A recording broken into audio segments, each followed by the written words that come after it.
ஸ்டாலின் அவர்கள் முதலமைச்சர் அவர் 2017 ஒரு தனியார் தொலைக்காட்சியில் சொன்னா அதுவும் இன்னும் இருக்கு.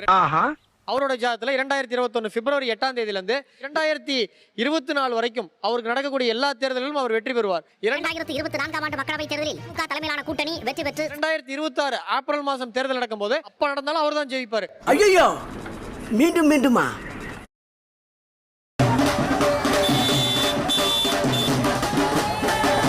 ஆக்டிங் ஃபீல்ட் நிறைய ட்ரை பண்ணிட்டு இருக்கேன். ஸோ அதில் எனக்கு எதுவும் கிடைக்குமா? ஓகே, திரைத்துறையில வரதுக்கு வாய்ப்பு இல்லைங்க சார். வாய்ப்பு இல்ல.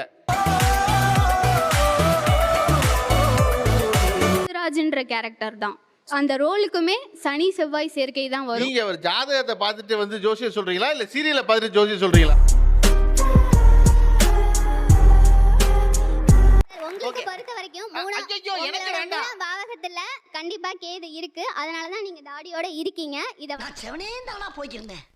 யாரு வம்பு தும்புக்காச்சும் போனா கௌரவம் கௌரவம்னு என் கௌரவத்தையே ஆரம்பிச்சிட்டீங்களா? நான் இப்ப அவங்க என்ன கேள்வி கேட்பாங்கன்னு ஒரு ப்ரெடிக்ஷன் போட்டு வச்சிருக்கேன். நான் சினிமால பெரிய ஆள் ஆகணும், நான் இருக்கிறக்கூடிய பொருளாதார பிரச்சனைல மீண்டு வரணும், தனக்கு ஒரு அங்கீகாரம் கிடைக்குமா கிடைக்காதா, இது 3 தான் கேட்பார்.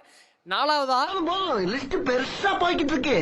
வாய்ப்பு கிடைக்கும், நான் என்னைக்கா இருந்தாலும் ஒரு சாதிக்கணும், அதுக்கு எந்த ரூட்ல போகணும், இதுதான் சார் அவர் கேட்பார். இந்த 5 கேள்வி தவிர அவர் கேட்க வாய்ப்பே கிடையாது. ஆளை பார்த்தா டம்மி பீஸா இருக்க, பயங்கரமான ஆளா இருக்கேடா. 5ல 5 கரெக்டா சொல்லிட்டாரியா? மீண்டும் சந்திப்போம்.